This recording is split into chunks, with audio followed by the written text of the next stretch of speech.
The genesis of a jazz band at Southern Miss goes back to the early 1950s. The newly appointed director of bands, Dr. Ray Minoni, recruited a number of musicians from the 313th Army Field Band to come to Mississippi Southern Teachers College to study music. Though not sanctioned by the school, some of the students attending the school on the GI Bill formed a band called the Gold Notes and played performances as a working professional dance band for events and functions all over the Gulf South region. One early incarnation of the group included Jimmy Peters on tenor saxophone and vocals, who went on to become a Grammy award-winning composer of country music hits such as Before the Next Teardrop Falls and Kiss an Angel Good Morning.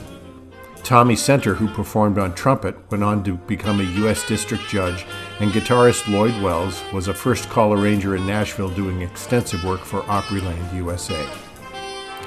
In the mid-1950s, the band took on the name the Southerners and was led by a variety of student leaders including Kent Sills and later saxophonist Bill Lebergan. In the early 60s, the band came under the direction of Dr. Norbert Carnevale, a trumpeter and musicologist, marking the first direct faculty involvement, but there was still no official group on the books. It wasn't until near the end of the 1960s the jazz program was developed as an official school-sanctioned program under the leadership of Raoul Jerome, and the era of the student-organized stage band came to a close. Jerome's tenure marked a turning point for the band both in terms of recognition as an official school ensemble and the start of the degree program as it continues today. And that brings us to this interview with Raoul Jerome. Hello, this is Larry Piniella. I'm the Director of Jazz Studies at the University of Southern Mississippi, and I have the distinct pleasure of interviewing my predecessor and finding out a little bit about his history and about the start of the jazz program. And my motivation for this is that as I come closer to the end of my tenure at Southern Miss, it's important for the future that whoever takes over has a sense of where this program has been, who started it, and by knowing the past is better guided as far as where to take things in the future. And there's another motivation in this, and that is that we would like to honor Raoul Jerome by creating an endowed scholarship fund in his name to benefit the jazz program. So with that, we start the questions. Raoul, it's great to see you again. Good to see you.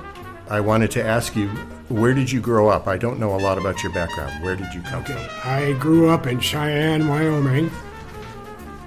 Graduated from high school there in 1957. And from there I went on the road with the Territory Band, which I mentioned to you earlier. And I can tell you more about that if you do really want to know. Go ahead. And so you, straight out of high school, went touring. How long were you on the road? About 2 years. And then what did you follow that up with? Well, at that point, my dad was civil service in Cheyenne, Wyoming at Fort Warren. It was an Army base, and it became an Air Force base later. And he was a drummer, incidentally. And so he had to move to Amarillo, Texas, because his job was transferred there. And so I was on the road until such time as it was time for me to quit the road and help my mom move to Texas. And so that's when I quit the road and went and picked up my mom and got her moved into Amarillo, Texas. And it was a short time after that I got started. Since I was in Amarillo and I was already in Texas, I'd heard the reputation of this North Texas State University. And so, and the 1 o'clock lab band and everything else, the jazz program was well established at that point. So that's when I decided to go to school there. I wanted to ask you, how did you get into music? You mentioned that your father played drums, and I understand you have a brother who's a musician as well. That's true. Well, first of all, my mother and father were a ballroom dance team, exhibition type dance team. So they loved music all their lives. And Mom was a piano teacher, so I started piano with her as it was available. She was available before I was able to start instrument stuff, because at that point in elementary school they didn't have any kind of instrumental program. So she started me on piano, and then eventually, when I got old enough and there was something available, probably around junior high, for me to start trombone and studies there. And you have siblings? I have siblings. I had one sibling. His name is Raoul Jerome, and he's a professional musician playing in Reno, Nevada. Obviously, music was a big thing in your family, and you played in a dance band with your father and your mother, is that correct? That's correct. And was your brother also involved in that band? No, he was not. I'm 6 years older than he is, and so I kind of outdistanced him pretty fast. I mean, he caught up with his own musical prowess pretty fast, but 6 years difference does make a difference. Mm-hmm. You said you furthered your music education at North Texas State University, now called the University of North Texas. What are some of the seminal experiences that shaped your career? Of course, one of my idols was Leon Breeden, who was a director. He founded the Jazz Studies program at North Texas. And so I got to work with him a lot. And Morgan Powell, who is a trombone player, was the leader of the 2 O'Clock Lab Band. And he was a trombone player and a fantastic. He played the jazz chair in the 1 O'Clock, but he conducted the 2 O'Clock. And the 2 O'Clock was a swinger band because they didn't do all the brand new stuff, and they stuck with some of the old stuff that really cooked, and it was really swinging. You not only did undergrad there at North Texas State, but you also did a graduate degree, correct? That's correct. My graduate degree was in music theory, and all my undergraduate theory was studies were involved in music and the jazz program. But my master's degree is in theory and composition, and I studied that with the head of the theory department, whose name is Robert Ottman, which is probably a very familiar name. Yes. I remember the Ottman theory books. Yes. How and when did you come to Southern Miss? We came to Southern Miss in 1966. Very precisely. It was a little bit of a rough audition because we had I just married my wife, and we'd been on our honeymoon in Wyoming and the Rocky Mountains and a few other things, and I got back and found that there was this notice about a job available at the University of Southern Mississippi. And so my chops were down and everything else, but we came down and apparently did okay because I got the job. What was your first job description, and what were you first hired to teach? I was the professor of trombone. And I taught 2 theory classes besides, a freshman and a sophomore theory class, and then the rest of the load was all private lessons in trombone. And when did the jazz band become part of your load? I had to fight that for a long time, because when it first started, it was a dance band that met for 1 hour on Wednesday nights, period. And that was all there was to it. And I said, this is more important music than a once-a-night dance band rehearsal with a guy who's not really totally interested in expanding the program at all. So that's when I had this inkling that it needs to be better than that. So I got it to the point where we could have daily rehearsals. And then eventually I was able to actually start the program with a jazz major. And that was probably more like 1968. And so you had to do all the legwork for that, the curriculum development and the proposals and all of that. All yourself. of that, yes. And I had to teach arranging classes and improvisation classes and set it up so I could have at least 2 lab bands. One was always under a graduate assistant of some kind. And so that all started probably around 1968. What was your final job description by the time you retired? By the time I retired, I had given up the jazz program to you, of course, and I was no longer teaching trombone. As a matter of fact, I stopped teaching trombone when the load with the lab band got so big. So I never taught trombone after that. And then once you got in there, I gave up the jazz band, of course, and so I finally wound up as head of the theory department at USM. What are some highlights of your career, some of your most important accomplishments in your estimation? Well, of course, establishing the program was very, very important to me, and that music needed a place to live, and I was stubborn enough to make sure that it did and continued, and I appreciate your coming in and carrying the ball from that point. What are some of the challenges you had to work through in your teaching career? Well, one of the biggest challenges was convincing all the powers that be that we needed a jazz program, a jazz studies program. And that was one of the things I probably fought the hardest for because I believed in it and it needed to happen, and so it did. And that's probably one of the biggest things I've ever done. What are some of the people who you crossed paths with that are especially memorable? This can include former students, colleagues, guest performers, and music friends.